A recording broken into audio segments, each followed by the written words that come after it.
All right, let's see. All right. Hello, everyone, and peace of the Lord to all of you. I hope my voice coming in good and clear. Please let me know if you have see. Oh, my voice is coming twice. Hold on. All right. I need to mute. Okay, one of them. All right. Am I heard? Let's see the chat.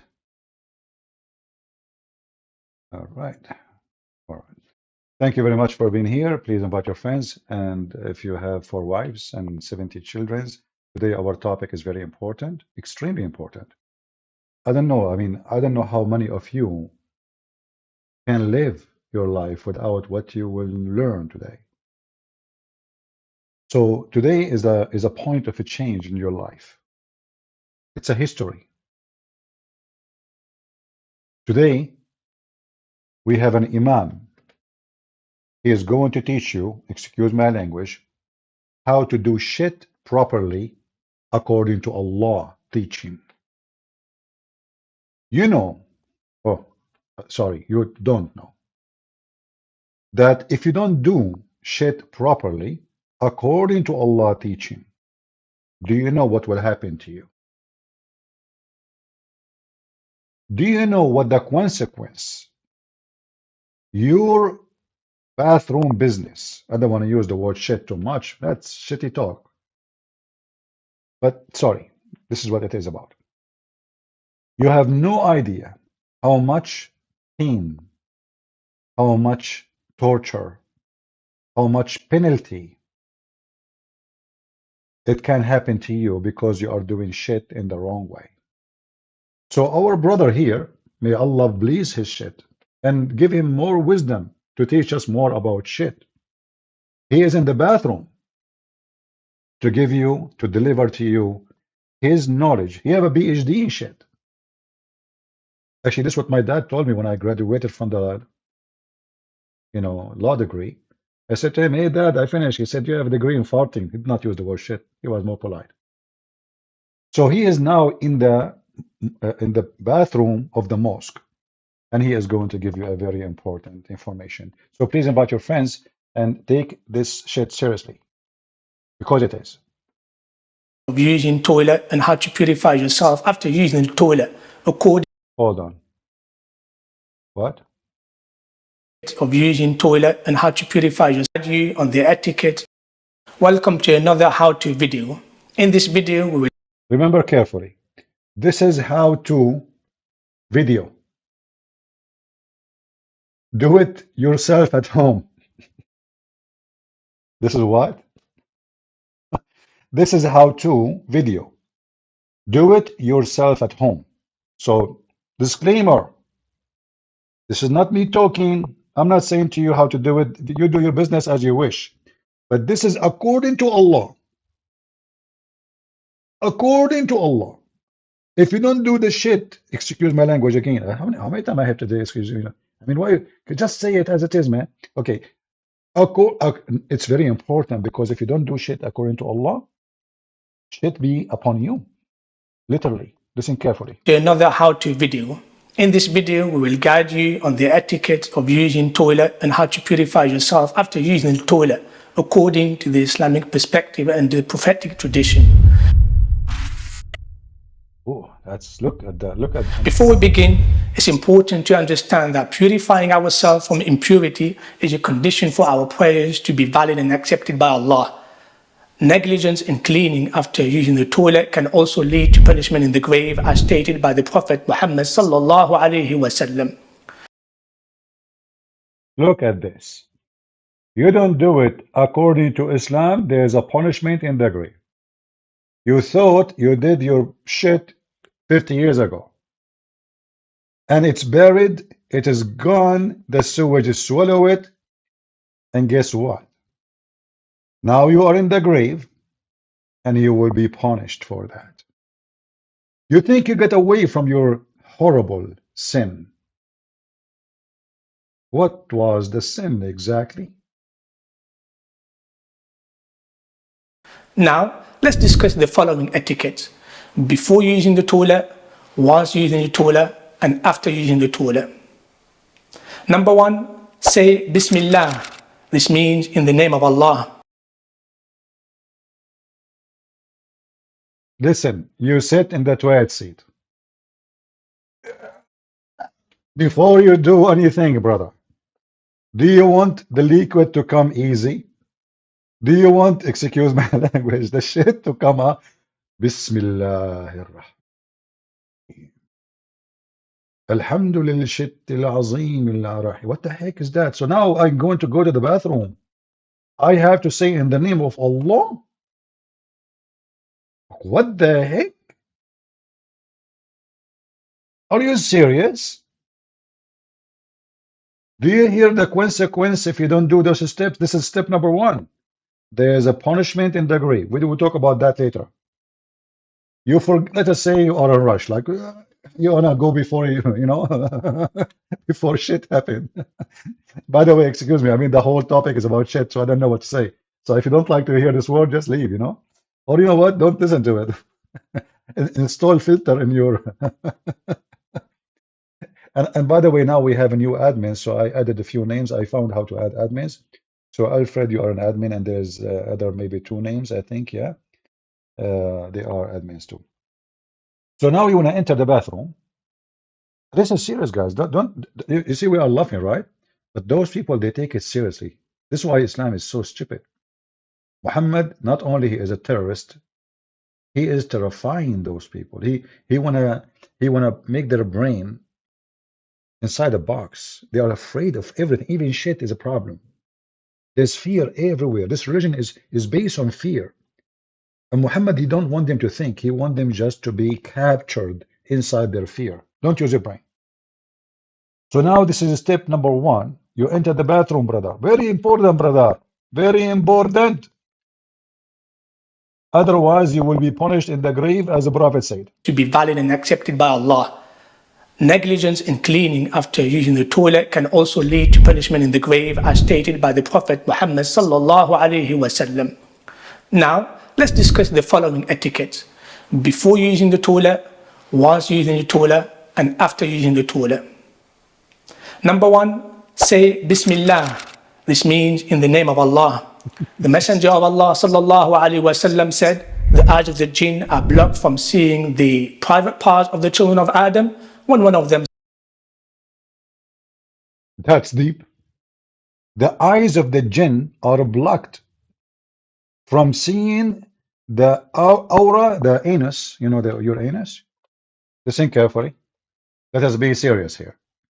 If there's any one of us, he like his anus to be exposed to the genie.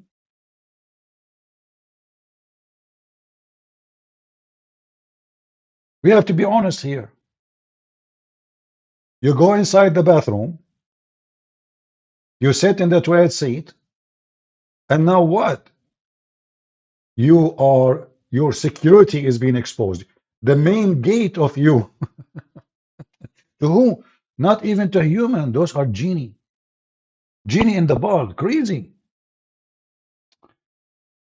That's deep. That's so serious. I'm afraid. So I hope from now on, all of you, write down, and like I want you to make a print in your door, in your bathroom door, if you are a Muslim. Number one step, say Bismillah. Come on, you have to do it. You see, otherwise your anus or your vagina, if you are a female, or even your penis, is seen. What that will do? They will play with your bowels. Says Bismillah upon entering the washroom. Number two, enter with your left foot. Look at this. Listen carefully. Imagine the stupid you entering the bathroom with your right foot. That is a deadly mistake.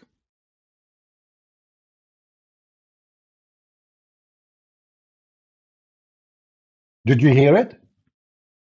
Those are golden advice. I mean, those can save your anus, can save your future, can save your life, can save your judgment day. So What we do, Sheikh, can you say it again? Which foot we have to do? Number two? The eyes of the jinn are blocked from seeing the private parts of the children of Adam when one of them says Bismillah upon entering the washroom. Number two, enter with your left foot. Number three, say the following supplication. Allahumma inni a'udhu bika min al-khubthi wal-khaba'ith. So now you are in the shit room, literally. You said in the name of Allah before you enter the bathroom. Now you are going to do shit for real. And you know, the funny thing is, the Muslim, they are saying to us, their God is involved in everything, including their shit. So now he's going to shit, literally. And he is not going to be protected, his anus, unless he say certain words, and he enter with certain foot. Listen carefully. The sentence is not activated, is not powerful, unless you say the following statement. Allahumma inni a'udhu bika min al-khubthi wal-khaba'ith ya shaytan ya rajim. What the heck is that, man? Say it again. What you say? Say the following supplication. Allahumma inni a'udhu bika min al-khubthi wal-khaba'ith. This means, O Allah, I seek refuge in you from all offensive and wicked things. Number four, try not to speak unnecessarily or use your phone.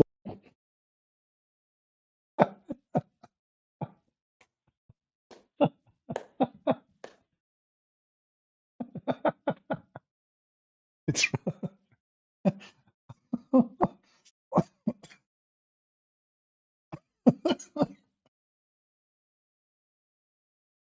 and the funny, they are recording a guy in the toilet seat doing it for real. And look, he is looking at you and like, why? Okay, what will happen if we speak in the bathroom? Okay, now we took all the requirement for protection. Like, isn't it the genie now cannot see our anus? Didn't we enter with the left foot? Didn't we say Bismillah before we enter the bathroom? So now, what is the danger? What is the risk exactly? Can you please elaborate? And look, the guy is sitting there in the bathroom for real. Not to speak unnecessarily or use your phone while using the toilet. Why? It was reported that a man passed by the Prophet sallallahu alaihi wasallam whilst he was urinating and greeted him. The Prophet sallallahu alaihi wasallam did not respond back and said to him, if you see me in this state, do not greet me, for I will not respond. What? Number But how come you cannot explain that you're a prophet? He's a person who do poo-poo in the street. This guy is sitting in the bathroom alone. So nobody will greet him. Who's going to greet him there? You think like there is, oh, you Muslim, you follow the prophet, you shit everywhere. So what he is talking about, actually, Muhammad was standing in the street, doing it in the street, exposing his penis to children and women. And the man, he was not greeting Muhammad. The man, he was trying to say to Muhammad, we saw you, you idiot. Look where you do it. So Muhammad did not respond because he sensed that the man is insulting him, not greeting him. He is saying to him, look at you. You are just a piece of garbage. You are exposing your penis in the street. You cannot go home and pee and piss and shit in the street. Otherwise, how in the world a man passed by? Are you with me, guys? A man passed by and he greeted the prophet when he was doing shit. Okay, what do you mean man passed by? Where Muhammad is doing it exactly? Okay, continue. 5, sit down and avoid urinating while standing whenever possible. I cannot believe it. Even they are showing you his ass. Look, what? What? Avoid. Okay. Hold on. Down and avoid. What the heck is this? This is a really shitty movie. Urinating while standing whenever possible. The prophet, he told them not to urinate when you are standing. But Abdul, why you are using a toilet seat? You're a prophet, he never used a toilet seat. He don't sit in a toilet seat. This is the act of the kuffar. You're a prophet, he sit down all the way. And he piss like a woman. Why? Listen carefully. Radiallahu anha narrated saying, whoever tells you that the Messenger of Allah sallallahu alaihi wasallam urinated standing up, do not believe him, for he would not urinate except sitting. Number 6, avoid facing or turning your back to the Qibla. The Prophet sallallahu alaihi wasallam said, whenever you go to relieve yourself, neither turn your face nor turn your back toward the Qibla. By the way, everything he said, Muhammad he did. I can show you the hadith, Muhammad pissing standing, and I can show you Muhammad shitting facing the Qibla. And the one who reported him was the brother of Zainab. Oh boy, man, that's really horrible. So Muhammad is a person who claimed he's a prophet. He said to them, don't do those things, but then he do it. So he was shitting facing the Qibla, you know, and he was everything he is saying don't do, he was doing. So he said that Aisha, she said, whoever said to you that the prophet he did peace standing, he is lying. But we have authentic hadith that he did. Let me show you. Let me stop the comedy movie for a second. But do you see how stupid this is? This is a religion. This is a stupid. This is really a religion. If this is a religion, so what is a stupidity? Who in the world wanna believe in such a garbage?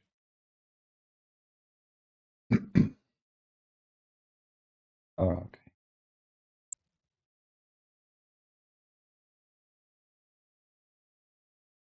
In fact, there is a hadith from Aisha herself saying that the Prophet, since he received Quran, he started pissing standing. But let me see if I can find it in English, which usually is the issue, how to find things in English. If not, we can find it in Arabic.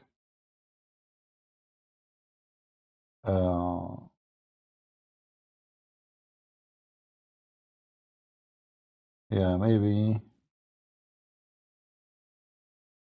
Yeah, maybe we cannot find it here, but we can find it in a different place. And this is a very authentic hadith. So let us use this website here.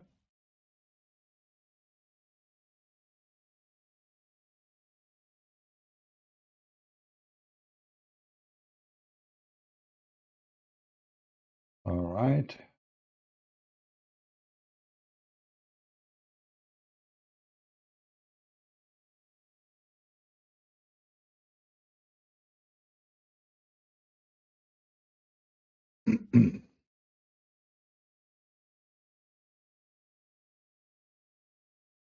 All right. So here, this is the hadith. He says, Aisha herself, we just heard him saying that Aisha, she said, if anyone says to you that the Prophet, he did ever pee standing, don't listen to him. He's a liar. But this is Aisha herself, and this is authentic hadith. Let us use Google translation. Oh, this is not Google browser. Give me a second. I thought this is Google browser. Hold on. I think it's a Google browser. Okay, it is. All right. So it's a Google browser. So let us do it. All right. So here you see, it says, this is the first one. The messenger of Allah, he urinated, and the Arab, they start saying to him, look, he urinate like a woman. He urinate. Everybody noticed, this is nobody do. Why are you doing this? This man is weird. And then you will see down, it says here, Aisha, she said, that it happened to the messenger of Allah, that he do pee standing since he received the Quran. So Muhammad, before received the Quran, always he pee sitting. After he received the Quran, he pee standing. And as you say, it says Sahih. This is Sahih. So here, those videos, uh, like he have a beard and he's supposed to be a sheikh, but always we can get them busted in 2 seconds. But those things can be valid for someone who do not know, have no knowledge, to the point he is coming to learn from such a person about how to do shit. I mean, you have to be really a person of ignorance, stupidity, thinking that there is a person who is sent by God, that is Muhammad, and then a person who is believing Muhammad, that this guy, and they are the one who will tell you how to do shit. You have to be really a mentally ill person to go that far and to believe in such a thing. In the same time, if we look again at this story here, why Muhammad, he was like, if he always shit when he is sitting, so why now he decide to shit or sorry, to pee when he as a standing, since he received the Quran? I mean, what happened? What difference is going to make? This is how stupid this cult is.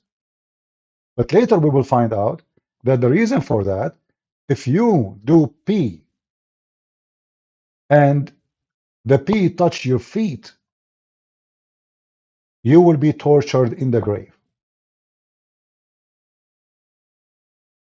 When Allah he sent the angel of death to you, the angel of death, you are dead now supposedly, but they will do torture you. And one of the major reasons to be tortured, according to Islam, if a drop of piss touch your feet. Listen carefully. Here the guy, I did not watch this video before, but I just searched, and he is going to tell you a little bit about the punishment in the grave. I hope you guys, you will be able to sleep peacefully tonight. I don't know how many of you will convert to Islam after you hear this. My friends, take my advice and convert immediately. Listen carefully. إذ يتوفى الذين كفروا. If only you can see. Who's Allah talking to? He's talking to Muhammad sallallahu alayhi wa sallam. Muhammad, yeah. Allah said, وَلَوْ تَرَى Muhammad, if only you could see at the time the disbelievers, they die. See what? What does Allah say? That Muhammad, if only you could see. What is this talking about? Al-malaikatu, angels. Allah said, Muhammad, if only you could see the angels. يَضْرِبُونَ, what are they doing? Slapping, striking, beating. What? Wujuhahum, the faces of these people, as they're ripping out their souls, they're slapping them on their faces. Not just that, وَأَدْبَارَهُم, their backs, they're striking them, beating them from their backs and their faces. And what they're saying, وَذُوقُوا عَذَابٍ, taste the punishment, al-hariq, of the blazing fire. That's the moment that the soul is being ripped out of the body. Another ayah, Allah subhanahu wa ta'ala said, وَلَوْ تَرَى Muhammad, if only you could see Muhammad. See what? Is it الظَّالِمِينَ, the oppressors, the people who are oppressive, the wrongdoers, those people. See them when? فِي غَمَرَاتِ الْمَوْتِ, at the time of death. وَالْمَلَائِكَةُ, and the angels. بَاسِطُوا أَيْدِيهِمْ, they stretch out their hands. Why? They're beating them as they're putting out their souls.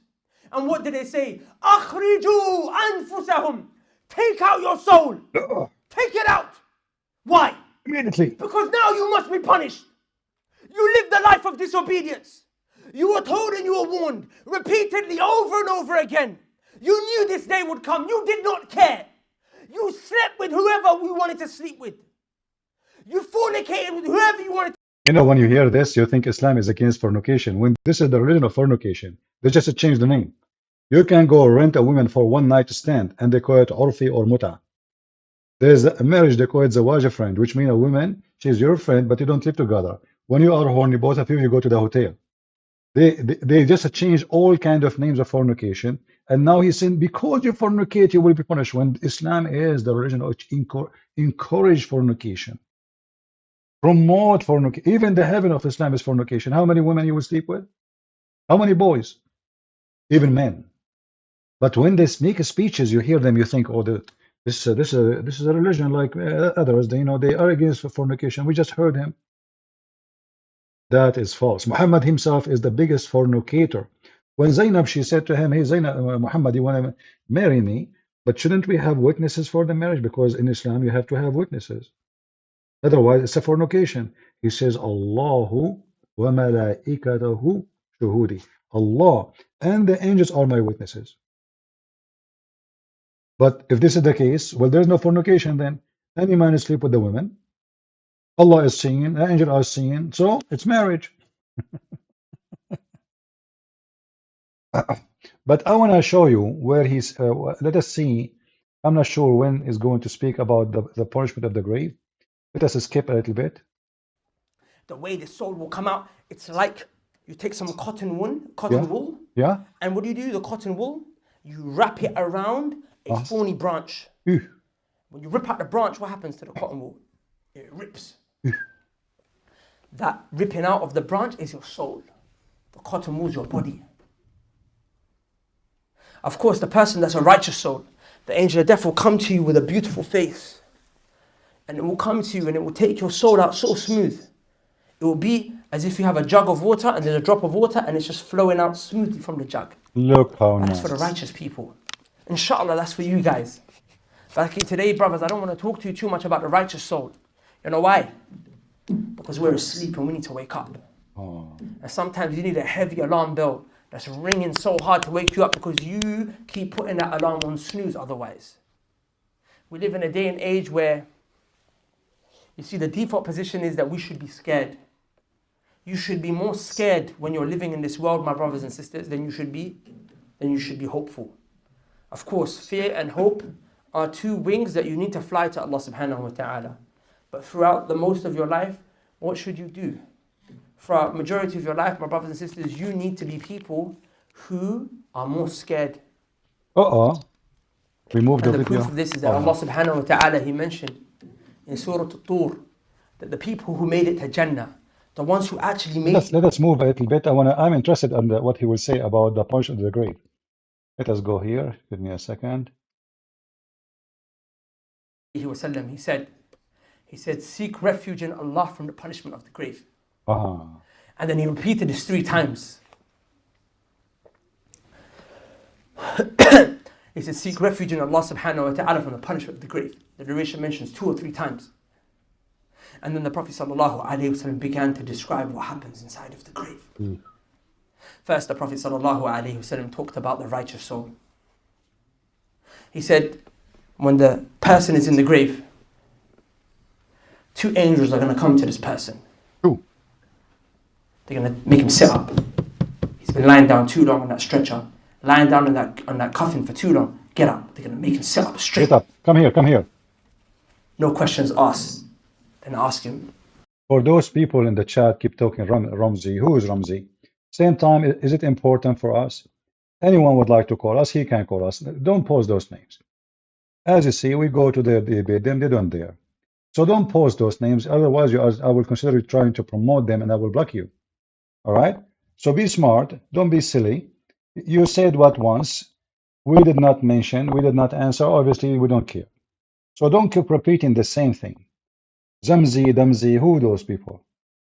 Don't be silly. If they want to debate us, give me their Skype. Don't mention to me in the chat. Give them my Skype, let them call me. If you have a sheikh for me, he was willing to debate me, just tell him, this is my Skype, and give me his Skype, I will call him. Otherwise, those chat thing promoting Muslim channels is stupid.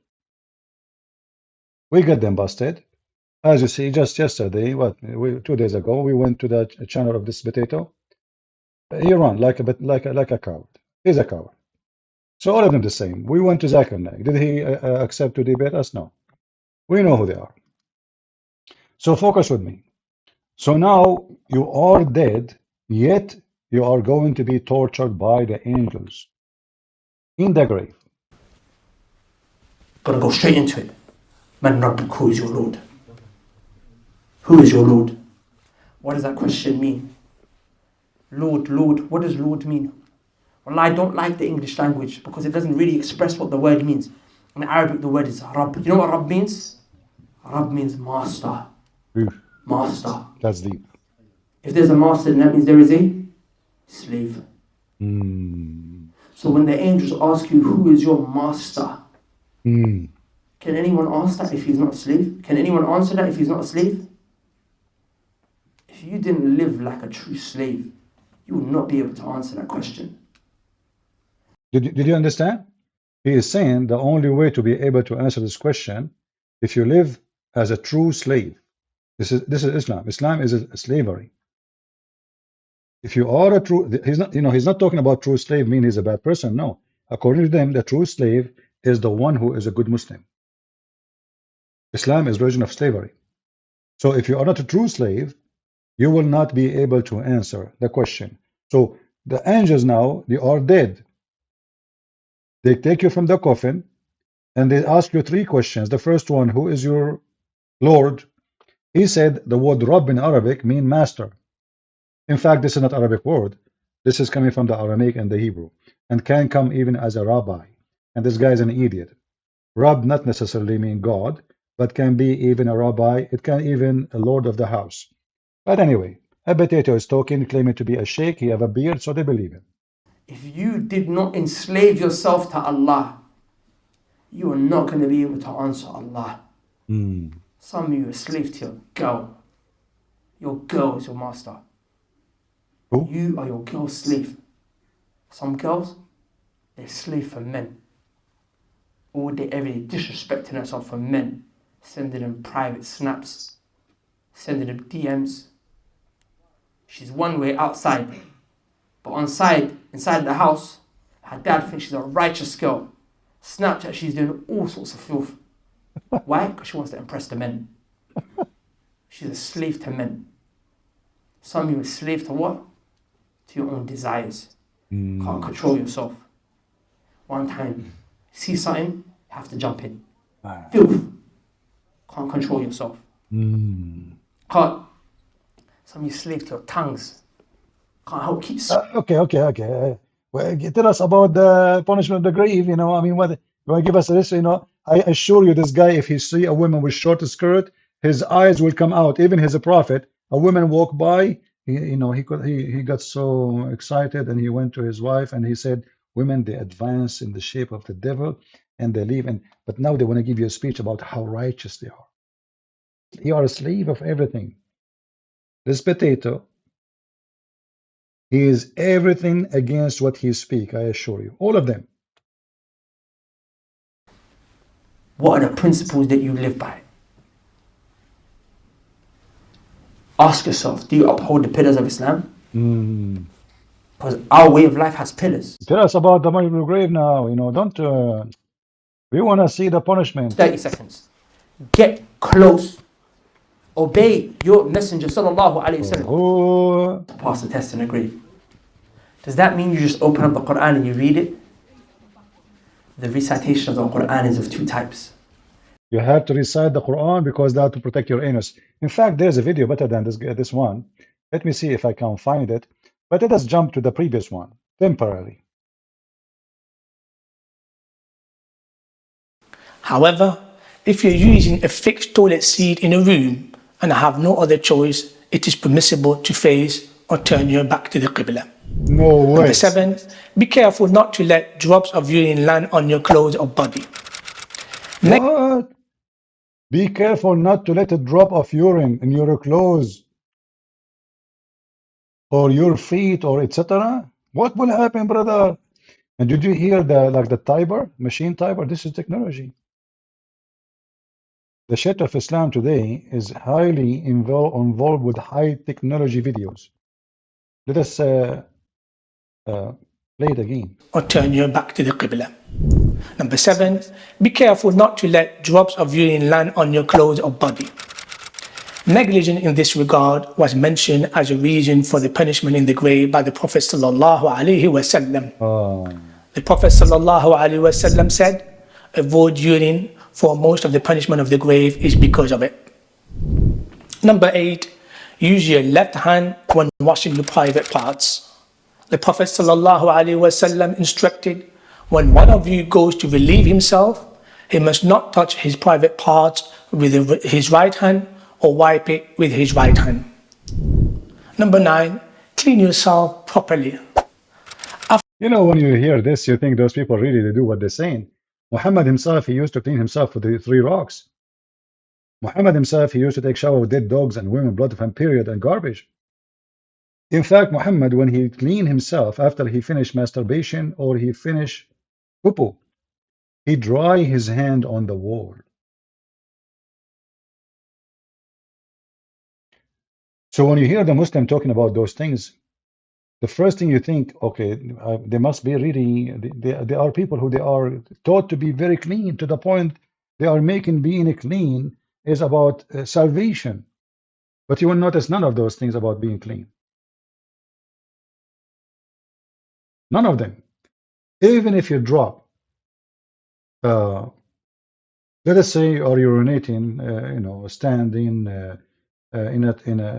in a field or whatever, and then you know when the urine hit the rocks or hit any solid object, return back in your feet.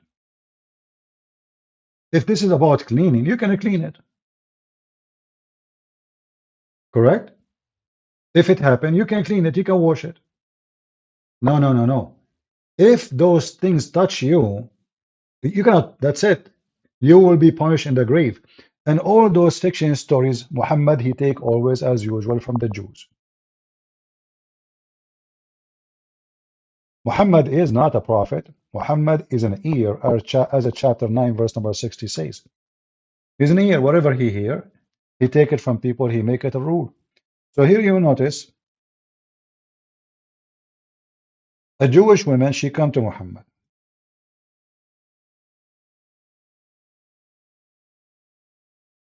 Muhammad, he never, ever, in his lifetime, mentioned the punishment of the grave. Never. Until a Jewish woman, as you see. A Jewish woman, she entered into the house of Muhammad. Muhammad now he lived between the Jews. So he started learning stuff. And most of them, they are fictions and stupid. A Jewish woman, she entered the house of Aisha. And as you see, this is very authentic hadith in al-Bukhari.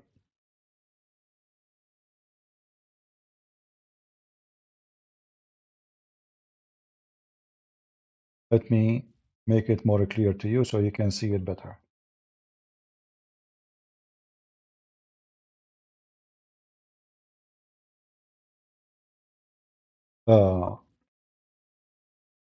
Sorry, this is not the one. This one here is about, you see, do you see guys here? Actually, by mistake, I click at this one, but I don't want to skip it. Look what by mistake, what I click at. You see, he was saying in the video there, because you fornicate, they will take beat you because you did this, you are disobedience. But look what the hadith here saying. That Muhammad, he said that Allah, he sent him a messenger and he told him, anyone he die from his nation and who don't associate with Allah and believe Muhammad, he will enter heaven. He says, even if he is a fornicator, even if he is a thief, he said, even if he's a fornicator, even if he is a thief. So do you see how awkward Islam is? Just believe in Allah and Muhammad, and you are going to go to heaven. It's in front of you. Even though it was not my intention to stop with this one. But let us go back to Adab al-Qabr and the Jewish women. Actually, I click at this one, but the website is taking me for a different place when I click. So we will stay here. Aisha, she said, a Jewish woman, a Jewish came to her and mentioned the punishment of the grave, saying to her, may Allah protect you from the punishment of the grave. Aisha then asked Allah apostle. In fact, this is not the correct story. Aisha, she refused to accept what this woman she's saying. She said, this is not true. This is a lie. So her and the Jewish women, they were fighting over it, if it's true or not. So Muhammad, he came out and he heard them. He heard loud sound in the yard between Aisha and the Jewish women. So he told her, what is the problem? She said, look what she is saying, that, you know, if a urine touch your clothes or etc., you will be tortured in the grave. Muhammad right away, he said, yes, she is right. And then Aisha, she said, and since then, Muhammad never stopped saying, I seek refuge from the punishment of the grave. Since then, not before. Muhammad never mentioned it before. This is why Aisha, she was arguing about it. You see it? All of this, Muhammad never mentioned it, to the point Aisha herself, she never heard Muhammad saying that.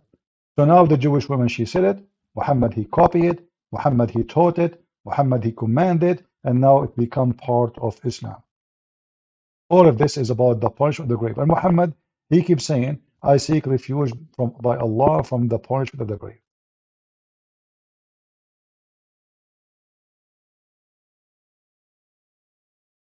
You see it? Actually, here in this hadith, you will see what I told you about what's happened for real.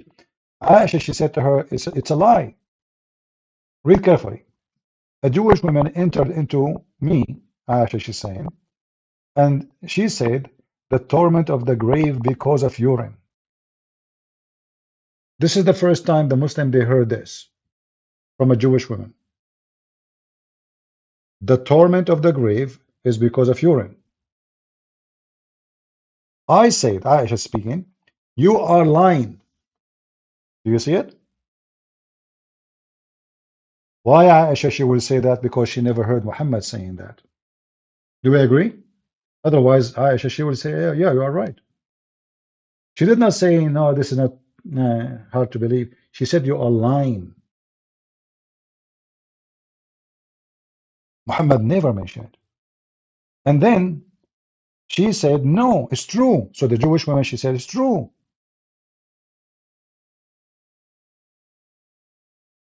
It's true. We cut our skin and our clothes because of it. The Jews, they cut their skin if their urine touched their skin. Who was going to believe that? Somebody cut his skin because urine touched it? You will lose your skin. You will be dead. I mean, who is going to do that? Aisha now, she is more aggressive and she accused her more of lying. And they start shouting, as you see. The messenger came out to pray and our voice become loud. He said, what is this?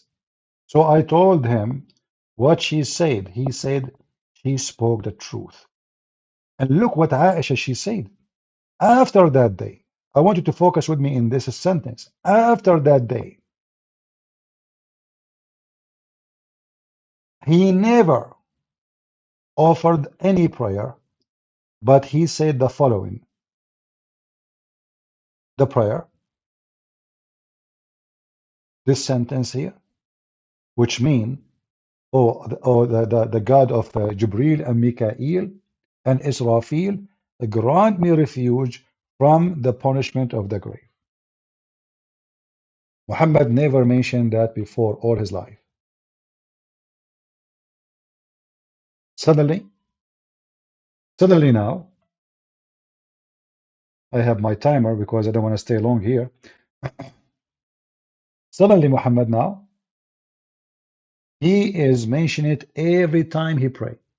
Isn't it this is alone is enough to prove that Muhammad is just an ear, as chapter 9 verse number 60? He just hear things he added to his religion, he's fake. How come Muhammad never mentioned this before? And how come now, after this incident, never pray without seeking refuge by Allah from the punishment of the grave?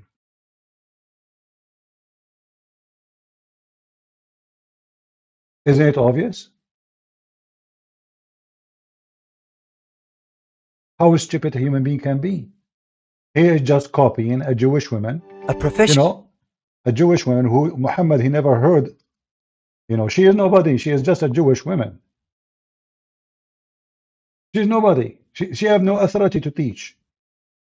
Muhammad, he copied what the Jewish woman she said, and he took what she said for granted, and suddenly now this has become very solid part of Islam. And now Muslims, they have tons of articles and tons of video talking about what will happen to you if you go in the bathroom and little urine touch you. You will be punished in the grave. All of this because of a Jewish woman.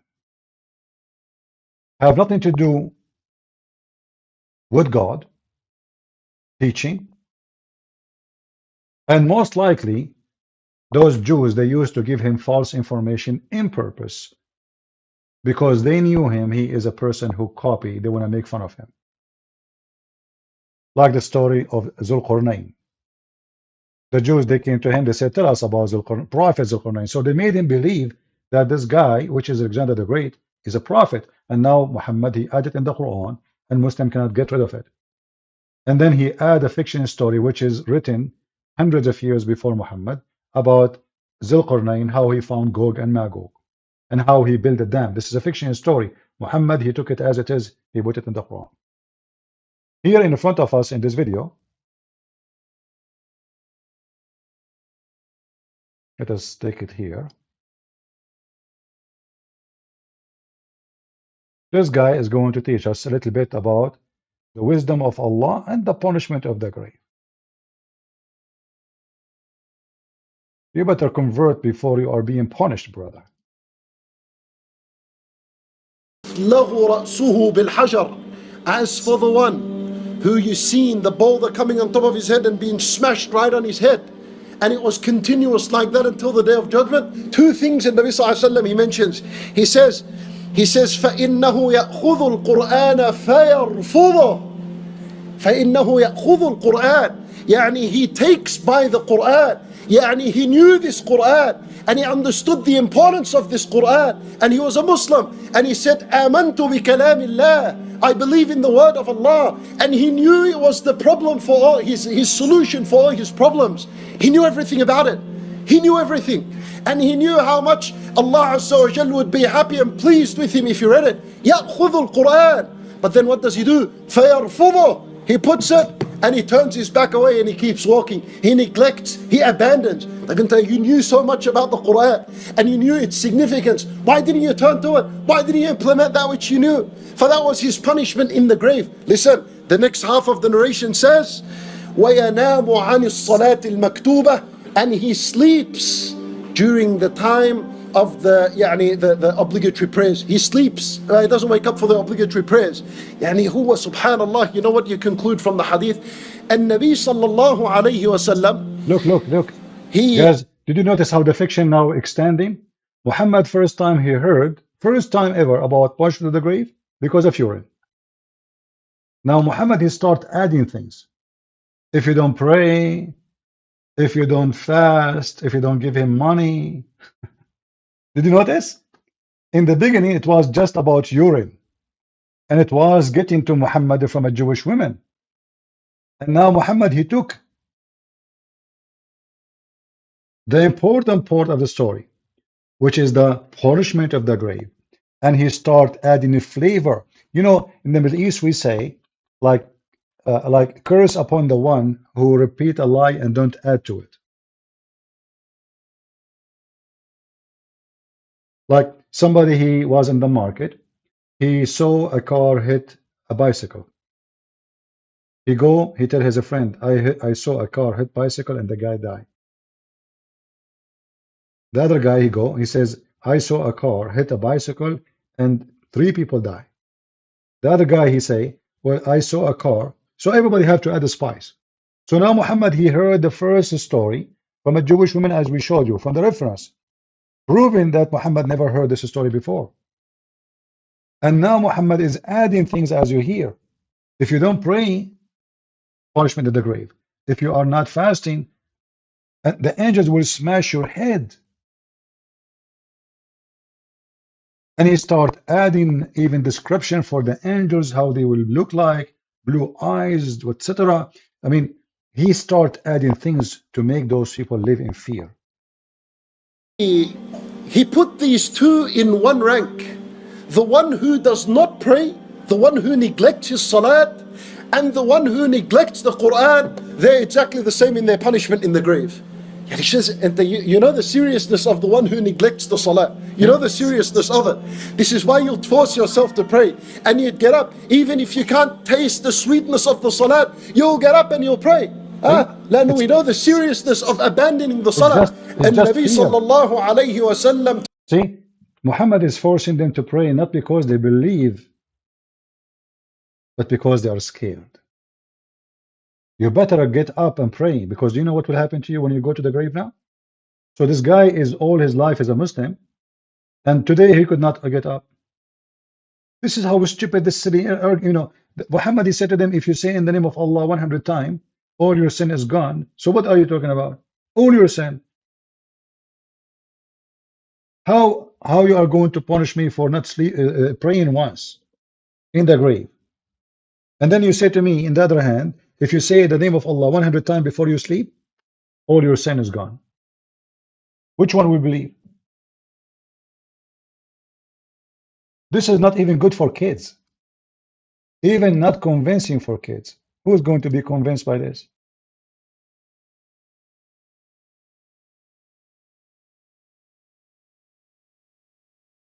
If there is really punishment in the grave?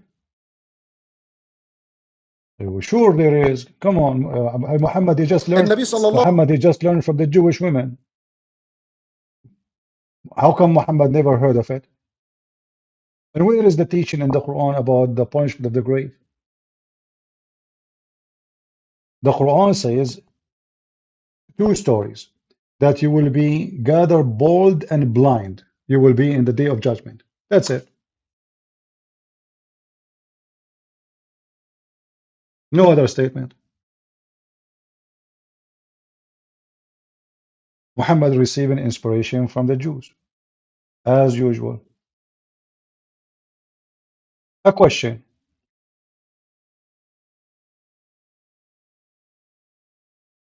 Is from Aris. He's saying that the torment of the grave, some people here, his scholars, he says, that say that there isn't anything as such. And the minute, take it as a rule of thumb, Aris, whoever says that there isn't the torment of the grave, know that he is an innovator, and he is most likely from the cult of Mu'tazila, because they reject the idea of Adhab al-Qabr, or the torment of the grave. Ahl Sunnah wal Jama'ah, no one disagrees on this important topic. It's very clear, well stated in the Quran and in the authentic Sunnah of the Prophet ﷺ, and the consensus of scholars of Ahl Sunnah that it exists. So don't listen to these so-called scholars, immediately cross them out. Don't listen to anything. And now, if a Muslim, he is a little bit smart, he's trying to fight those fiction stories. The Muslim, they will say he is fake, and actually he is, because simply the one who is lying is Muhammad. So what do you mean you don't believe it? What do you mean? Do you have even an option to believe or not?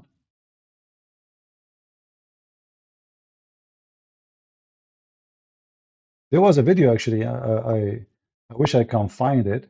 You will die laughing if you hear it.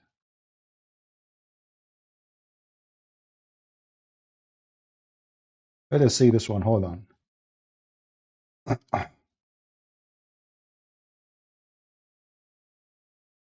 This is Zakir and Yuka. Zakir Naik, he can do his best. Allah punishes people in the grave, as there is a possibility that this person may get acquitted on the day of judgment. Similarly, a person who is not punished in the grave may be found to be guilty on the day of judgment. The question posed by Riyaz is that why does Allah subhanahu wa ta'ala punish the person in the grave? Maybe on the day of judgment he will be acquitted, so won't it be injustice? And maybe you will not punish a person in the grave and he may be held responsible on the day of judgment. So isn't this wrong? Allah subhanahu wa ta'ala says in the glorious Quran, in Surah Imran, in Surah Al Imran, chapter number 3, verse number 185, that Kullu nafsin zaiqatul maut. Every soul shall have a taste of death. And your final recompense will be on the day of judgment. And anyone who is saved from the fire and is admitted into Jannah, into the garden, has achieved the purpose of this life. For this life is goods and chattels of deception. Ya Allah subhanahu. Look at the drama. Brother, look at the drama, brother. Who can beat such a drama? Can you? I found you a better video. Let us see if this one will work. But I hope it's not with my voice. Let us see. Pay me money. Worship my God. Yeah, this is my voice actually. Too bad. Because this is the video I was looking for. This is a hilarious video about the punishment of the grave. But if you see the original video, you will really die laughing. No matter how much powerful he might be, if he grabs something and throws it on the earth or on the street, he can hardly bring a crack on it, or maybe move in 1 centimeter, or hardly like that, and that snake will take you 70 yards beneath the earth, and you will go beneath the earth, piercing the earth, piercing the surface of the earth. Your body will go 70 yards down. Brother, you are now in the grave, brother. Brother, you are now inside the grave. And now Allah will send the snakes, brother. And there is a scorpion, and there is an angels. I mean, the drama is so massive. And those snakes, brother, they will hit you down in the grave, and you will be 70 meters down the grave, brother. This is serious, brother.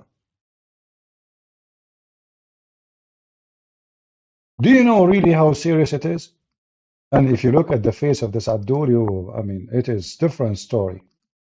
The level of stupidity is different story.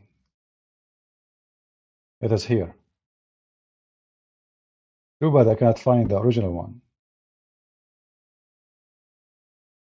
It will take you 70 yards beneath the earth. I mean, a man, no matter how much powerful he might be, if he grabs something and throws it on the earth or on the street, he can hardly bring a crack on it, or maybe move in 1 centimeter, or hardly like that, and that snake will take you 70 yards beneath the earth, and you will go beneath the earth, piercing the earth, piercing the surface of the earth. Your body will go 70 yards down, and then the snake will bring it back, and then he's gonna bite you again, and this is gonna happen. Imagine 90 snakes biting you. Each snake have 9 heads and 1 scorpion. That is a long different story. 99 snakes, and by the way, they will go inside your anus. This is why the Muslims, when a person he die, they put like a lot of cotton, they push it with the piece of wood inside his anus to prevent this scorpion and those snakes from going inside his anus. Just it's like a support, you know. It's like a first aid, because possibly you will be punished in the grave as a Muslim for something you did here and there. But now we are going to make it hard for those snakes to go inside your anus. And as you see, this snake it's one snake, but each snake have 9 head, and each head have, I think, 7 head or 9 head, depending on the story. So you will end with hundreds of heads of snakes. All of them, they will go inside your anus and they will bite you. This is very serious, brother. And you can tell, look at his face. Let us be honest here. Isn't it this is a clear sign of intelligence? Who in the world can deny that this must be something godly? Nobody can deny it. Muhammad, there is no way Muhammad will say such a thing unless it's true. You know it, I know it. When the guy he was talking about making a prayer or entering the bathroom Why he was so serious? Because Muhammad made them live in fear. So now you want to enter the bathroom, you have to say certain words, otherwise you are really seriously in trouble. The adhan, the shaitan, he not only runs, but the hadith says lahu durat. You know what durat is? Durat is he runs, and as he's running, yeah, his fart comes out. See how powerful the prayer to Allah? When you Muslim pray, shaitan he fought. I mean, this is nothing funny there. This is nothing stupid. All of this is absolutely true. You pray to Allah, shaitan fought. Look at this face. Look how he's moving his finger. And who dare to make fun of it? This is the teaching of Muhammad. And this somebody will say to you, I find Islam through religion. I found Islam is amazing. I mean, what the heck? What? You are fooling who, you idiot? You will see an idiot, you know, like those Western, you know, suddenly, Assalamu alaikum, sister. I became a Muslim. I'm wearing hijab. Like, what the heck? What happened? Because I found Islam is very convincing. Are you sure? Absolutely, it's very convincing. Yeah, it's not, you know, because I'm seeking attention or a click in my YouTube and making money. No. But Islam must be true from God. I'm convinced. Yeah, okay. So now you are praying to Allah and shaitan, he starts farting. Serious. Business is getting more serious. Lahu durat. I'm not making this the hadith. The hadith. So that shaitan made me do sin? Get that is durat. You know what durat is? No. Shaitan, he not only runs, but the hadith says lahu durat. You know what durat is? Durat is he runs, and as he's running, yeah, his fart comes out.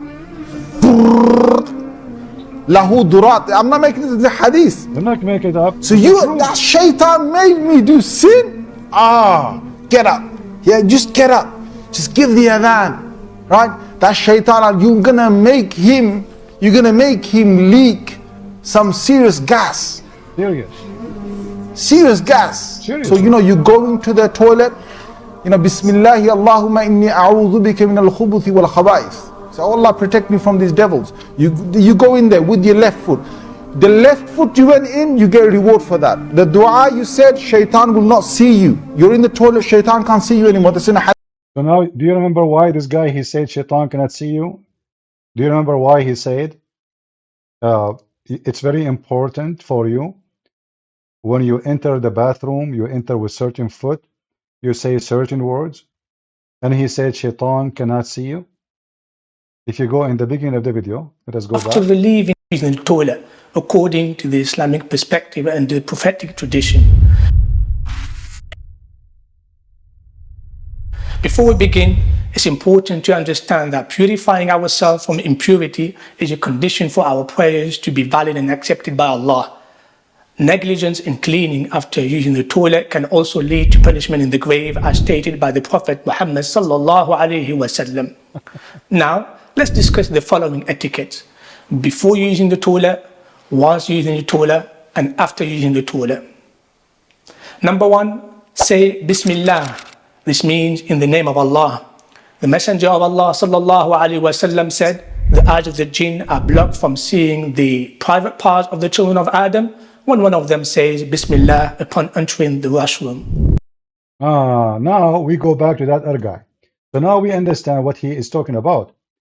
When you say such a word, such a sentence, shaitan, he cannot see your anus. He cannot see your anus. That's it. That's what he said.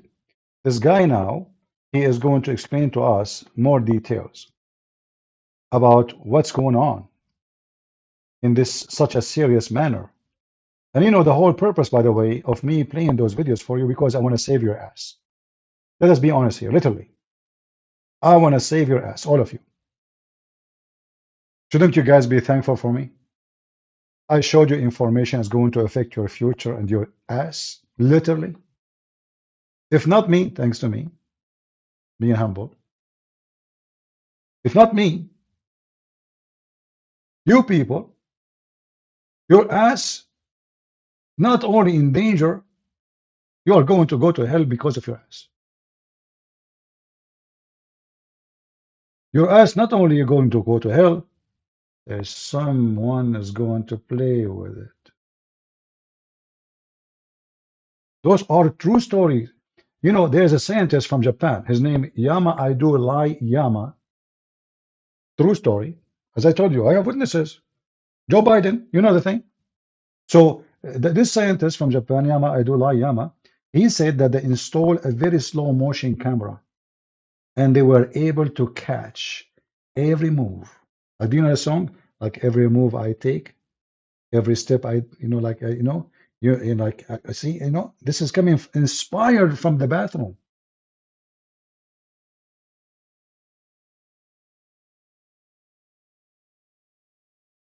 This is a serious ass business.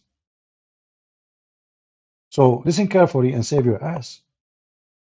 Serious gas. So you go into the toilet, Bismillahi Allahumma inni a'udhu bika min al-khubuthi wal khaba'ith. So Allah protect me from these devils. You go in there with your left foot. The left foot you went in, you get a reward for that. The dua you said, shaitan will not see you. You're in the toilet, shaitan can't see you anymore. That's in a hadith, right? If you don't say the dua,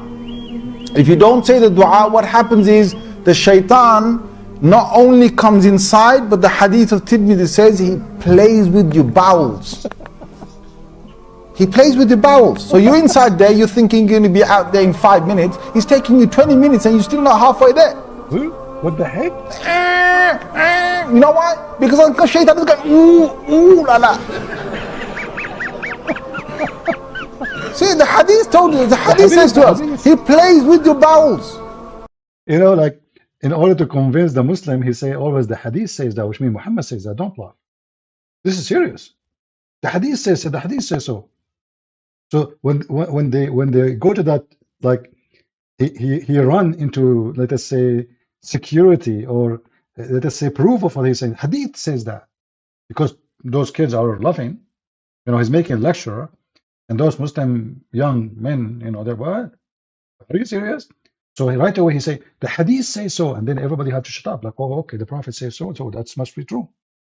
It is laughable, stupid, but the second you say the hadith says so, everybody have to go silence. Who dare to question?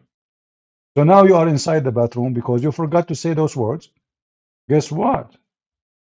Your anus is screwed, literally. And the genie, they go inside your anus. You are pushing it down, and they are pushing it up, and they block it. Let us be honest together. How many of you struggle with this from time to time? Can you explain it? You cannot. Can you answer why? You cannot. Muhammad can.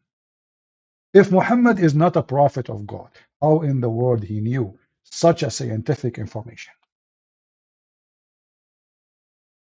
Isn't it this is all what scientific studies prove to us? Isn't it prove? Actually, me myself, once I want to do rob a bank in Zimbabwe. So I said to myself, how I can be unseen. So I said, Bismillah wa bihamdihi, Bismillah. And then I said, A'udhu billah, etc. The same supplication. I became invisible. Not only the police cannot see me, the genie cannot see me too. I went inside, I took the money, they saw the money flying, but they didn't know why. I opened the drawer, I took the money, I put them in, they saw my bag, they saw the money, but they did not see me. Praise be to Allah, brother. True story. So now you want to protect yourself. Let us see here, how many of you from now on, you are going to practice that to save your anus. Do you want somebody really, is a genie, to go inside your anus and block it? Or you want to have very easy, teasy shit coming out? Excuse my language. I think you know the answer. So now, tell us more, Sheikh, what the Prophet said. Serious gas. So you go into the toilet, Bismillahi Allahumma inni a'udhu bika min al-khubuthi wal khaba'ith. So Allah protect me from these devils. You go in there with your left foot. The left foot you went in, you get a reward for that. The dua you said, shaitan will not see you. You're in the toilet, shaitan can't see you anymore. That's in a hadith, right? If you don't say the dua, what happens is the shaitan not only comes inside, but the hadith of Tirmidhi says he plays with your bowels. He plays with your bowels. So you're inside there, you're thinking you're going to be out there in 5 minutes. He's taking you 20 minutes and you're still not halfway there. You know why? Because shaitan is going, ooh, la la. See, the hadith told you, the hadith says to us, he plays with your bowels. Yal'abu, he plays with your bowels. So you say the dua, Allah protects you. Shaitan plays with your bowels when you go into the toilet. I mean, does that even make sense? Why not? Why not? Come on. What's wrong with you? Brother, this Christian, he don't believe in this. I mean, do you see those Christians, kuffar? Why you don't believe it? It's true. How many times during your lifetime you have a problem to get out? So those Christians, this guy, Christian, he's a Christian. Huh?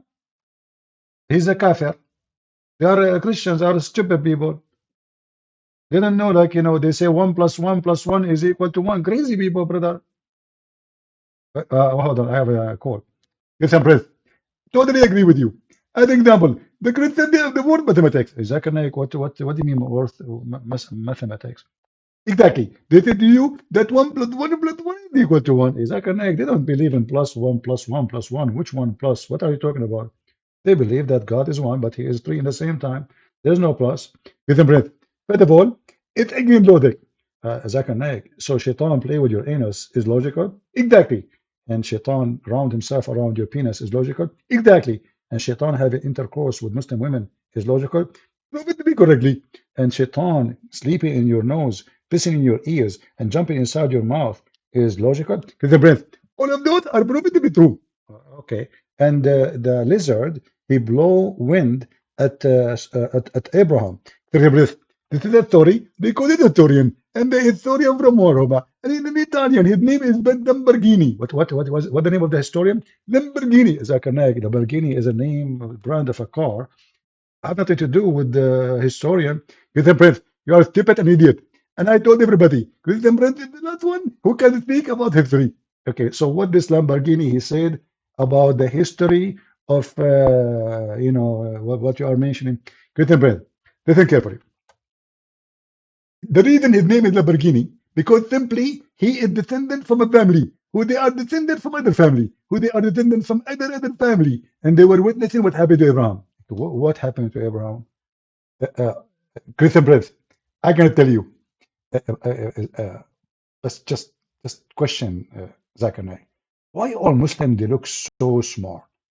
Christian Prince, this is a gift from Allah, and we are very smart. I can see it in your face. I mean, look at you and look. Like this guy here is talking about 99 snakes go inside your anus, and what they will do? Christian Prince, first of all, it's 990 snake. You are stupid. It's one snake, and the snake have 9 heads, and every snake. So this is hundreds of snakes exactly. But so why you get upset from saying 99 snakes? Christian Prince, we have to be careful with the details because we're Muslim and we care about details. Okay, what is the name of your prophet in the Quran? Muhammad. So who's Ahmad and Ahmad, and who's Mustafa and Mustafa, and Al-Mahi and Al-Mahi? You just told me you care for details. When I asked you what is the name of your prophet, give me one. What about the rest? Where's the details? With the breath. First of all, I gave you one because one is enough. Okay, one is enough. Is one Quran is enough or 7 Quran? Christian Prince, one Quran is enough and 7 Quran is enough. How there can be 7 Quran is enough and 1 Quran is Look at the intelligence. Who can beat that? We have to be, you know, we have to be serious here. If you don't believe in such an amazing teaching, you don't know what are you missing. All the stories in Islam is made for smart people only. People who have a high IQ. If you don't have IQ, like Muslims, Well, it's your fault. Aisha says, can you please explain the hadith about why we should kill the house lizard?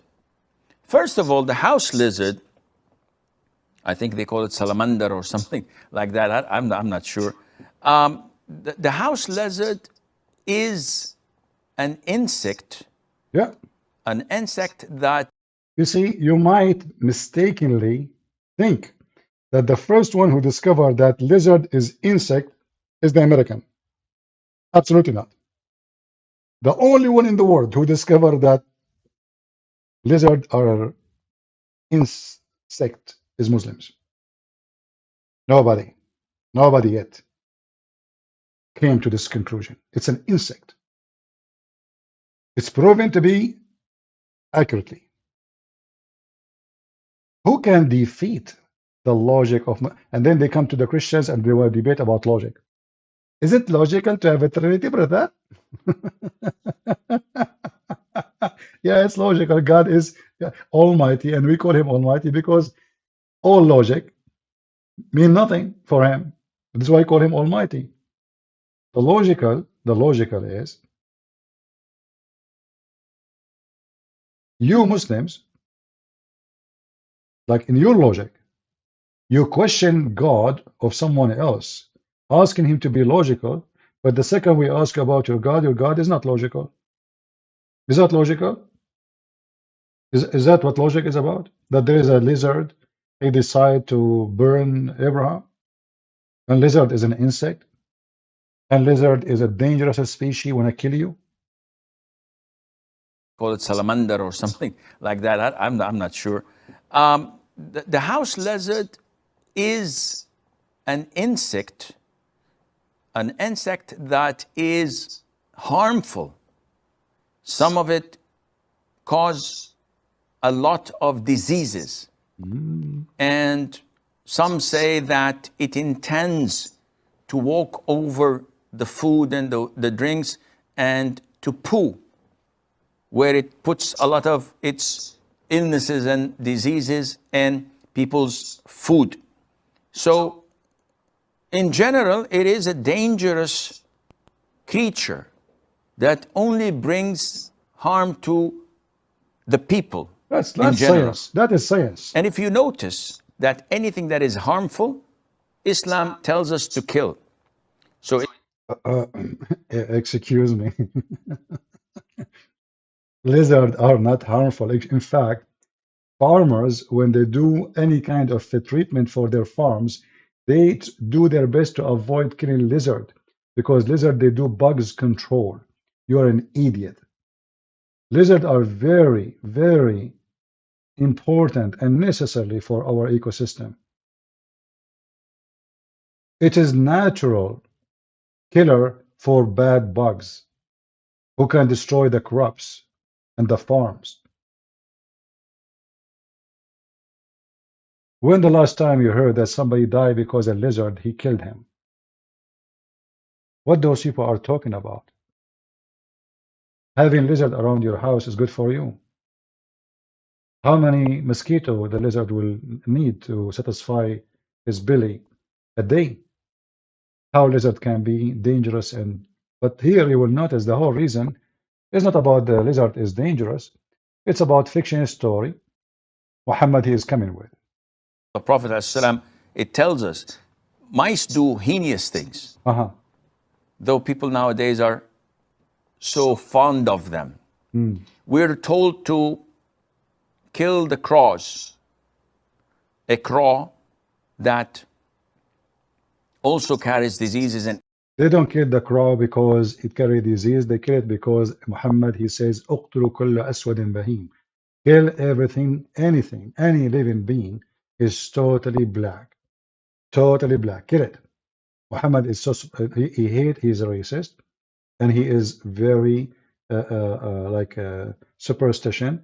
And this is why he says, kill the black dog, for it is the devil. The black dog is the devil. So he is not really the real reason why they want to kill the crow, because simply it's black. That's all. That's all. eats dead meat. We're ordered to kill. We eat the crow because it eats dead meat. Well, don't you Muslims eat dead meat too? Like, do you eat the sheep alive? What do you mean? Dead meat?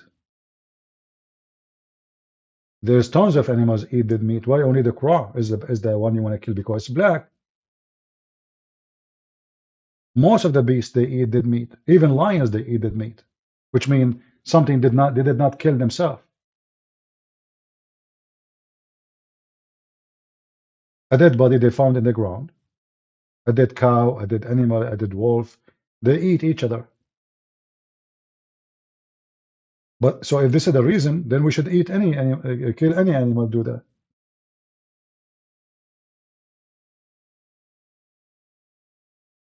Birds, chickens, they eat cockroaches. Is that true? They eat even shit. They fight over it, actually. It's like cake for them.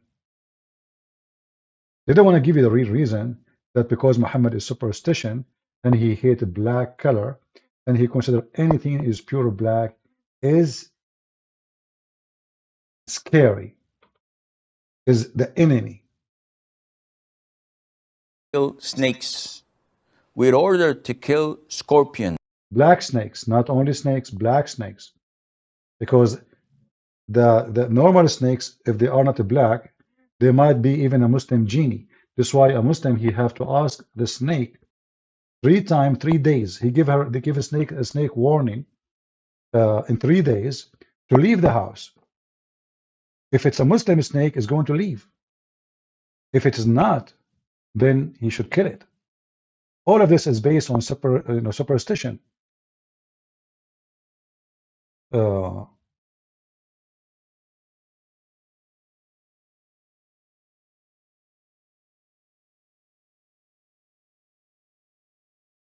Maybe I can find you a video of himself.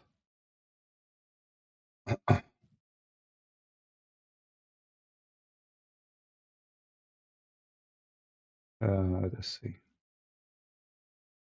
Let's continue with this one. And these, by nature, are harmful for people. So killing them is justifiable and it's a legitimate thing to do. Likewise with the house lizards.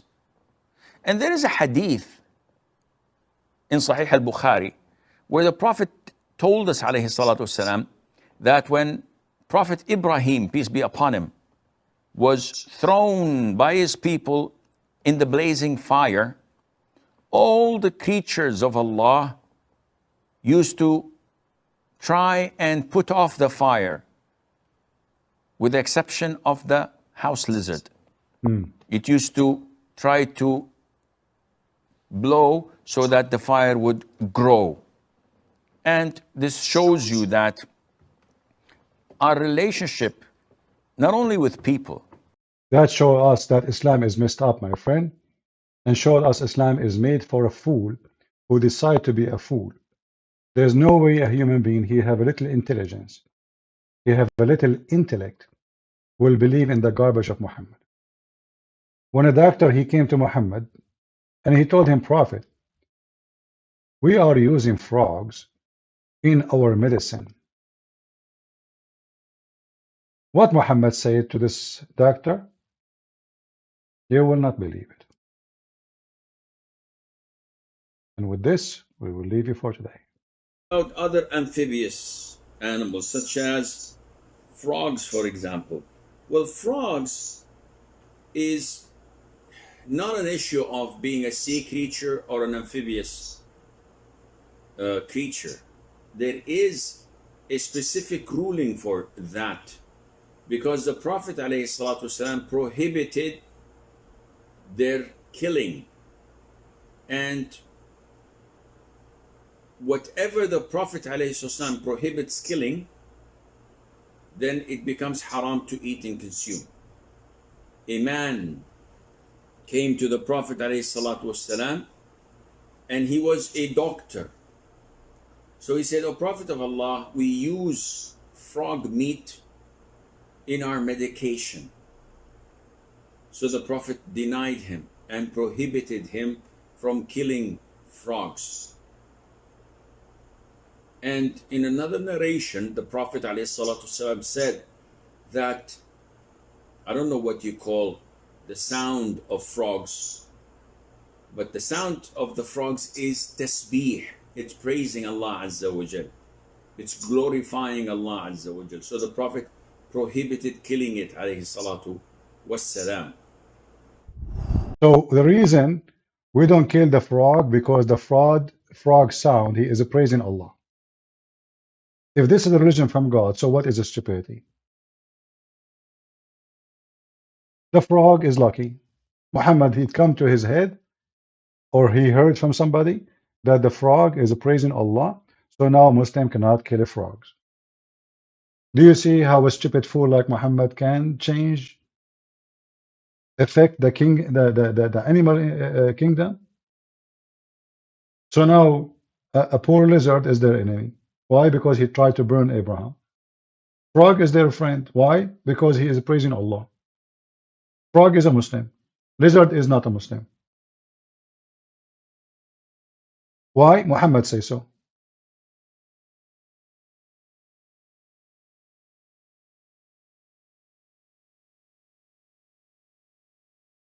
And then we got people, they are trying to tell us how to do poo-poo. Number 2, enter with your left foot. Number 3, say the following supplication. Allahumma inni a'udhu bika min al-khubthi wal-khaba'ith. This means, O Allah, I seek refuge in you from all offensive and wicked things. Number 4, try not to speak unnecessarily or use your phone while using the toilet. It was reported that a man passed by the Prophet sallallahu alaihi wasallam. So the conclusion, all of this, is just to make you paranoid, full of phobia, because everything around you is scary. A man, he entered the door of his room, and he found his wife touching herself. And he called the Islamic TV. What they said to him? They said, brother, it's obvious that your wife, she having intercourse with the genie. Another guy, he claimed that when he entered the house or his wife's bedroom, he found fire in her pubic area. The Muslims, the explanation for that, they said, because the genie is made of fire and he is having intercourse with your wife, so her bushes caught in fire. Muslims believe in all kind of madness, stupid stories because of Muhammad. Having sex with genie, having the genie having sex with women, the genie is raping a Muslim man, the genie eating the food in your fridge. Like in a Muslim house, if you steal the food, they will never suspect you because they believe genie, they live with them and they are eating the food. Actually, there's once where a Muslim Saudi family, they sue the genie who live in their house to the Islamic court.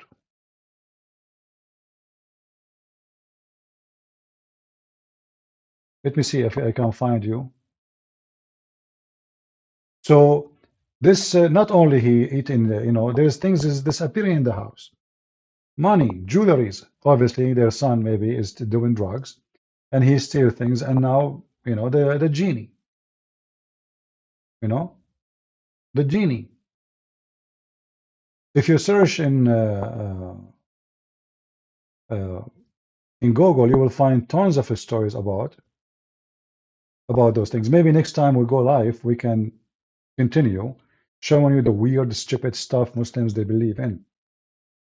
And maybe we'll go more into the stories of sexuality and how Islam have a huge impact in Muslim life and practice based in baseless stuff, just fiction, stupid stories. You are what you believe. And if you are stupid, you will believe in everything. And then people will control you. The whole point is how to control your mind, how to control your thinking. And then by doing that, we can control your behavior. And Muhammad, he used everything he can to control those Muslims. And now literally they are slaves. They call themselves slaves, they are slaves. Slave of those fiction stories, stupid stories, which nobody will believe in them except a foolish person. And we are here to help the Muslim to free them from their stupidity. The purpose of my video today is not to make fun of Muslims as much as to make fun of Islam. And if it happened, you felt offended, well, you deserve it. Because if you are a fool, everybody will laugh at you. If you really believe that there's a God who will give you endless penis, well, I have to laugh at you. I have no choice. All the stories your prophet, he said, not only they are stupid, they are madness. And believing in them is a proof of stupidity. You do not need to bring me a PhD degree. And what make it more funny, somebody will say to you he's an engineer. Somebody is a doctor and they believe in this garbage. And then you ask yourself, so what did those people did in school? Fear, my friend, will block your mind. This is why in Islam, terrorism is so important. So if this story is funny, we will kill you. Then what do? You block the idea of laughing at it and you force yourself to believe in it because of fear. So when you tell your son, do you see this story, the prophet, your son might laugh. So don't say that, they will kill you, you idiot. They will kill us even old. Then you block it in your head since a childhood because this is a dangerous laugh. Don't not laugh at this. Don't even think about it for a second. And by time, this idea will be blocked totally from a questioning. Who dare to question? The Quran make it clear, chapter 5, verse 101, and 102. Ask not questions. It's forbidden. Verse number 102 says why? Because previous generation, they left their faith because of those questions.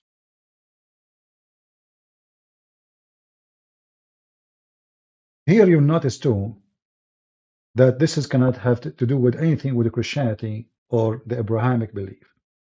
Because suddenly your trade business is the business of God. You see, like in the Old Testament, Moses mentioned that you have to stay away, but this is because those people, they are in the Exodus and they have to save the camp. They are camp. They are moving like Bedouin. But this is not because God, he will judge you because of where you did your business. It's just about being a cleaner. It's about being better. Here is about superstition. If your urine touch your skin, the angels will torture you. And it doesn't matter if you wash it, by the way, or not. No. Still, the angel will torture you. And why? Because Muhammad, he learned this from a Jewish woman. And since then, he spread the news and he started adding to it. So, a person who have little intelligence, he should ask himself, what does this have to do with God? Here you notice what Jesus said, it's not what come from your mouth, it's not what go from your mouth, sorry, it's what come out from your mouth. They focus on what come in their mouth, what came from their anus, what they do with the anus. All of Islam is about things have nothing to do with God. If you type the word farting in the website of Hadith, you will be scared. Muhammad, he spent years in his life talking about farting.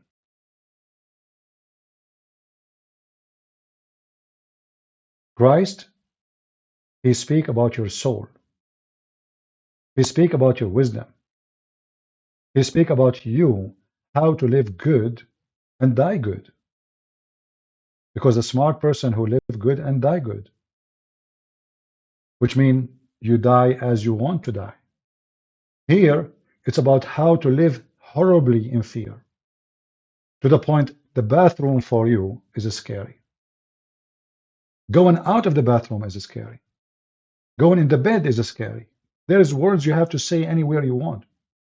Before you open your door, before you go to your bedroom, before you put your pen, before, before and after, and within. Which hand you eat with, which hand you don't, what you can touch, what you cannot touch, because Muhammad, he want to put cuffs in your hand and your brain so you don't think and you don't question how stupid this religion is. Where is the spirituality? There's no spirituality. Allah himself is not a spirit. The Muslim, they say to you, our God is the same as God of Abraham, but many of you do not know that Muslims don't believe that God is a spirit. So how we can have the same God? If we have the same God, then we should have God as a spirit. They don't. If we have the same God, we should have the same heaven. Their heaven is just food and sex and bing bong, boom boom, stupidity and filth. Everything in the religion is nothing but a collection of fictions. We took some from the Sabi and some from the Arab, Black Stone, Kaaba, major things took from the Arab, the pagan Arab, and he's a pagan. And then when he wanted the Christians to believe in him, he said, I believe in Jesus, and he gave him a wrong name because Muhammad could not even quote a name correctly. And then he made Jesus the nephew of Moses, and Mary, she is the daughter of the father of Moses. Messed up history. And then when he speak about Abraham, he give us stories. Even he's trying to quote some stories from the Jews, but he add his own spice and stupid things. So don't make them fool you with saying that they believe in Jesus. They don't. Their Jesus is not even our Jesus. His name is Isa. Who is Isa? Nobody knows. All the names in the Quran are wrong. All the history, all the dates, everything is wrong. And today we just give you little of the stupidity. A religion about bathroom. What do you say before you enter the bathroom? And what you say before you sit in the toilet seat? And what you say after you stand up? And what you say when you are pissing? And what you say when you are pushing? What you say when you are wiping? You have to say things. Otherwise, your life and your anus is at danger. I did not play the whole video because I'm sure more stories will come. Look at this. What? What is this? Hold on, I did not play this one. Paper or any solid matter due to option to remove impurities. Option 1, use toilet paper to clean yourself. This is also known as istijmar. If you use toilet paper or any solid matter. Do you know why he called it istijmar? Because Muhammad, he used to use rocks and even bones. And now they are making it the same as toilet paper. No, you Muslims should have rocks if you want to follow Islam for truth. Istijmar. Due to the unavailability of water, this is sufficient. And do it at least 3 times or more. There will be no need for you to wash your private parts. Three times? Muhammad, he used to do it 3 times. Is it enough for you to clean your bum 3 times? They claim that they are people of being clean. And then we find Muhammad taking shower with dead dogs and wearing blood from period and garbage. So the whole story is just to control you, to fool you, to make you unable to think, unable to use your brain, and to stay dumb. This is the religion of the dumb. Are you? Do we have any Muslim would like to call me before we finish for today? As you see, we post our Skype. We say, who dare to call us? This is garbage religion. It's not even a religion.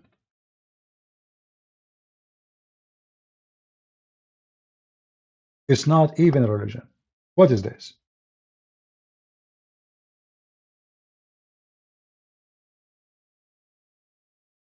There's a hadith where a man, an Arab man, he said to a Muslim guy, one of the companions of Muhammad, he said, you're a prophet. He teach you this about shit? He said, yes. He teach us even how to do khara. And you know, this is a vulgar language, al-khara. Hatta al-khara. So the man, he said to him, I see your friend. Obviously, the Arab is making fun of him. He said, I see your friend even teaching you about shit. You see, they try to use the Arabic, the English word, but this is not what the Arabic is saying. It says literally shit, khara. He said, yes. In fact, forbidding us that anyone among us should clean himself with his right hand. Anyone knows why you cannot clean yourself with the right hand? Anyone knows why?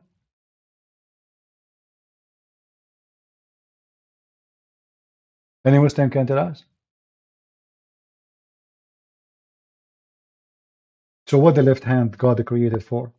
What the problem exactly? I mean, we have two hands, and we are not even allowed to choose which one. What difference is going to make? Even Muhammad, he come with superstition stories like if you eat with the left hand, shaitan, he eat with you. Don't touch your wife's vagina with the left hand.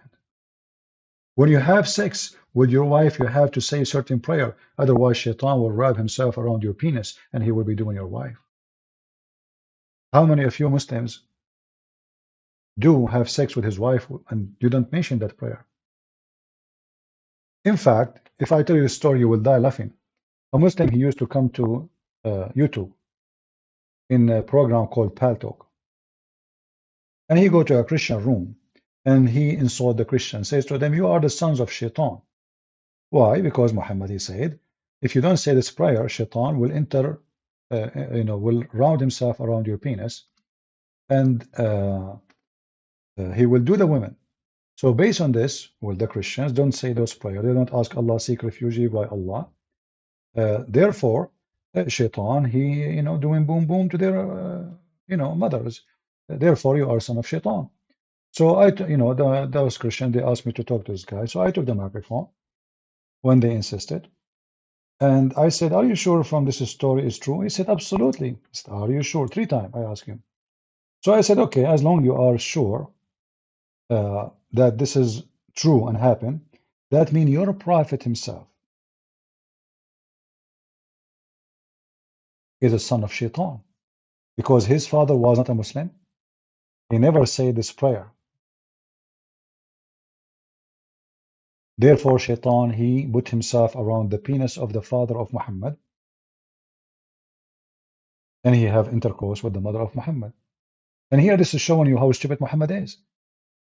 How you say, if you don't say that, shaitan will do boom boom to your wife.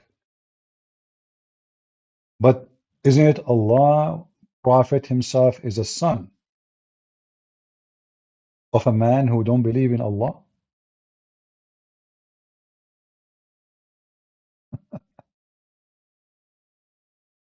You see the stupidity? Obviously, Muhammad, he have a low IQ.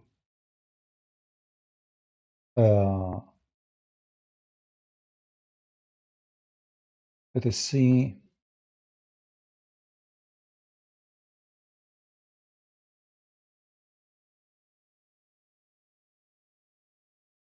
Maybe we can talk about those issues maybe later, just to show you more stupidity about those things. But those supplication is very important before intercourse. Imagine now your wife, she is excited, she is horny. You tell her, honey, let's go to bed. And then now it's time to make a prayer and her, I don't want to describe, but you know the thing. Ask Joe Biden. So this is just the most stupid, mad cult. And you cannot be a person with intellect and yet you believe in such a garbage. So I want to say thank you all for being here. I hope today we have a good time together. And we pray that Muslim, they will watch our videos and non-Muslim. And I trust you that you will download my videos, share them with your friends, and let everybody see why we Christians are smarter from believing in such a garbage. There's no way a person who have a brain will believe in this. A prophet, he is teaching me how to do shit. And then this shit affect my religion, affect even my God, affect my prayer. What a shitty religion. You see Muhammad, he have sex with the children, no problem. Muhammad kidnapping women from their husband, no problem. Muhammad raping a woman after he killed her husband, her father, her brother, her tribe, no problem. Muhammad having sexual desire for a woman, she's walking by, yet he claimed to be a prophet of God, no problem. Muhammad, he promised them anything they want in heaven, including having sex with boys, men, women. Even there's magazine, pictures in heaven. You choose any picture, you sleep with it. No problem. But you don't say words before you have intercourse, you have a big problem. You don't say certain words before you enter the bathroom, you are a big problem. You have to follow an endless chains of sentences you have to say every day. during the day long in order to be safe from the hand of Allah, which is a God never exists, is the God of the Arab before Islam, and is God of the Arab after Islam. Thank you all for being here. May the Lord bless you, and I will try to see you tomorrow again, if the Lord grant us to live again. Thank you, to live until tomorrow.